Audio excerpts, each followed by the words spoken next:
Ladies and gentlemen, in this Gaming.com video, we're going to be talking about the PlayStation 4 Neo. An overview of the Neo has been leaked onto the internet, and this is an official PDF which Sony would provide to developers.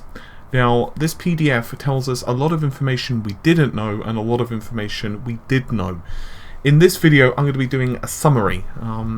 But in the next day or two I will be doing an in-depth analysis. I just couldn't fit it in today because I've been absolutely swamped finishing the RX 480 review, and the GTX 1070 has just arrived at my doorstep, plus I'm doing a few other bits and pieces as well. So unfortunately today just not going to happen, but I did want to cover this anyway because so many of you have messaged me, particularly on Facebook. So we're going to start out with things that we kind of know already, and that is, what is Neo? Neo is a high-end version of the PlayStation 4, meaning it's not going to replace the PlayStation 4. It's not going to, knock it out of the marketplace and say you have to upgrade. Essentially, you're still going to be able to be part of the same community, you're going to be part of the same store, you're going to be able to use the same software, and the same application package, we'll get into that in a second, is still going to run, but games will play better on the Neo. And Sony are saying, well, this is going to mean things such as higher frame rates, better graphical fidelity, additional graphical features, and of course, higher resolution, which Sony are very, very, very, very, very, very keen to push. And existing titles will run on an unmodified Neo, and developers and publishers' decision is to patch a legacy title to improve the quality of the graphics. So in short, let's say a developer released a game 6 months ago, let's say early 2016. By the time the Neo comes out, Sony are not going to say to that developer, hey, you know that game you released a year ago now? Well, you're going to have to do a patch on that so that it unlocks features. They're not going to do that because that would make no sense. Developers would be way too pissed. So the Neo hardware is, from the leaks, the same as what this spec sheet is. It's using the same Jaguar cores, so it's not, I repeat, not Puma or any of the other derivatives. It is still Jaguar, and they're going to be running at 2.1 GHz. That's 1.3 times faster. It's using an improved version of AMD's GCN. That's probably meaning it's Polaris, but improved is a bit ambiguous, because it could also mean improved is just saying there are more compute units and running at higher frequency. But it's probable that in this case, in this instance, they actually mean no, it's an improved architecture. Regardless, 36 CUs at 911 MHz, which is very much Polaris, by the way. That's about 2.3 times faster than the vanilla system. And you're also using the same GDDR5 memory, it's just running at a higher speed, so you're getting the 218 GB per second. All of that is the same. The budget between the game and the system is still also identical, so the CPU and GPU resources remains identical. So you've got 6.5 cores in 7-core mode, which basically means that 7 processor cores are available to game execution. Well, 6.5.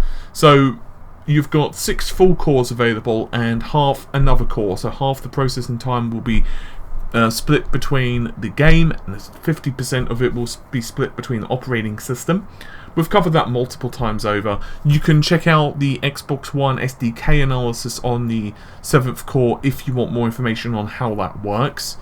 GPU, also, if you've got the GPU, if you've got the game in the background, 50% of that will go to background execution, but if you've got it in the front, 0.5 ms is for foreground execution. And game budget, we've already known this anyway, but if your game is for Neo, so it's Neo compatibility, you get an additional 512 megabytes of memory, so that pushes the budget up to 5.5 gigabytes. And there are some extended features that Sony are considering, but they're not sure what they are yet. For example, 1080p recording, And there have been some rumours and some murmurings on that, but there's not been any confirmed. Now, the interesting thing is the prototype hardware is to begin the start of 2017. Prototype hardware returns to begin the start of 2017, which is probably interesting because the mass-produced units will be available prior to prototype returns, but the release date timings are still to be decided. We'll get into more on that in just a second. Now, there are some interesting thoughts regarding the Neo. One of the notes Sony have actually made is under lower resolution strategies. They've said that some developers are reporting that in order to keep the frame rate of the Neo version above that of the original PlayStation 4, the resolution buffer must be reduced. Now, in debug mode, resolution buffers supports everything from 3680 to 2070 all the way down to 1800p, and then you can use multiple different resolutions of that and scale it based upon that. Now, what they do suggest is that if you're running your game at 1440p, they are saying that it's not that much better than a TV running at 1080p natively. So in short, if you're running a 4K screen at 1440p, to Sony, it's not good enough, really. And they've actually talked about checkerboard rendering. Now, if you're unfamiliar with what checkerboard rendering is, it's might be more familiar to you if you were to cast your minds back to Rainbow Six. There's actually a GDC presentation of this released in 2016, and Ubisoft actually talked in depth about checkerboard rendering technique. Now, it's quite an in-depth topic, and as I said, this is more of a news-ish video, but basically what Ubisoft Montreal did with the checkerboard rendering technique is they split an image into smaller squares, and this allows them to have better anti-aliasing. They were using MSAA x2, by the way, and then what they would do is that they could, because they can split that into smaller sections, it's much more efficient for rendering, especially in memory. Now, one of the reasons Ubisoft mentioned that they did this was actually the ESRAM of the Xbox One. You might recall it's only 32 megabytes. And Ubisoft actually got their inspiration from the guys over at Guerrilla Games who did Killzone Shadowfall with their own rendering technique. By the way, we covered the Killzone rendering technique as well. I can't remember what we called the video exactly, but it was a pretty popular video, so do check out Killzone. I think it was called Temporal Anti-Aliasing Explained or something like that, but if you search for it on the channel or the website, you'll pop up with it if you want to know more about that. So yeah, basically what Sony is saying here is that for the Neo, they would really like the resolution above 1800p. In fact, they're telling us that if you have difficulties achieving resolutions above 1800p, please do contact your regional technology group so you can share our latest findings. Now, I know, but if I don't tackle this in this video, I'm going to get loads of comments on it and probably a couple of questions. How does this compare to Scorpio? It doesn't. Microsoft really are ahead with Scorpio. Now, Scorpio compared to a high-end PC is not great, but the Neo does get trounced by Scorpio, and that just is what it is. Now, before everyone starts going all ragey about that, it just is the specs. Microsoft have confirmed the performance of the Scorpio. So we gave the SoC 6 teraflops of computing capability to be able to handle 4K resolutions. We know what that is, and Sony have, in this document, confirmed the performance of the Neo. What we don't know is the price difference between the two systems, for A, and for B, we don't know what the release dates between the two systems is going to be. So, if there's a year gap between the two systems, let's say for the sake of this video, Microsoft released theirs November 2017, and for sake of this video once again, Sony go for, let's say, 2016 November again. There's literally 1 year difference between them. Now, what is quite interesting about all of this is that a NeoGAF member his name would be Raylan, that's Raylan, I want to give the chap credit.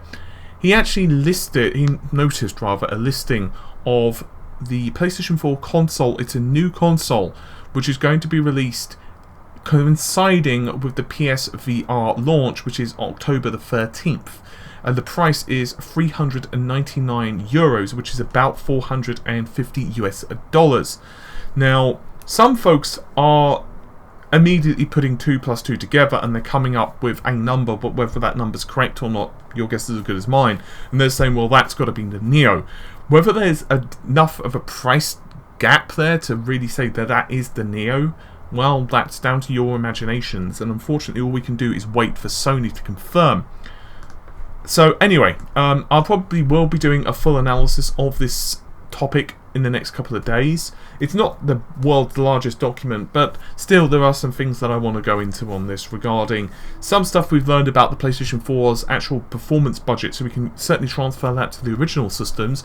We can go into some more information regarding the different rendering techniques, and we can also perhaps do a bit more of an in-depth comparison between the Scorpio. I have already got one up on the channel if you want to check that out. It's the channel trailer at the moment, but you should definitely check out the Xbox Scorpio analysis if you're interested in Microsoft system. I'll link it in the video description, and I'll also try to remember to link the rendering document that I mentioned from Ubisoft as well. Is it Ubisoft or Ubisoft? I keep hearing different things. It's kind of weird. Anyway, I think that's about it for this video. I think so.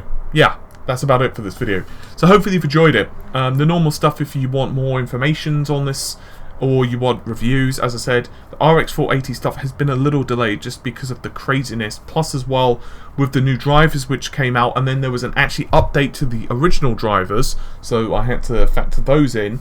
And then we've had the GTX 1070 thing. Then, well, I'll explain in a vlog probably actually, but hopefully you've enjoyed the video. I'll see you soon, guys. Bye for now.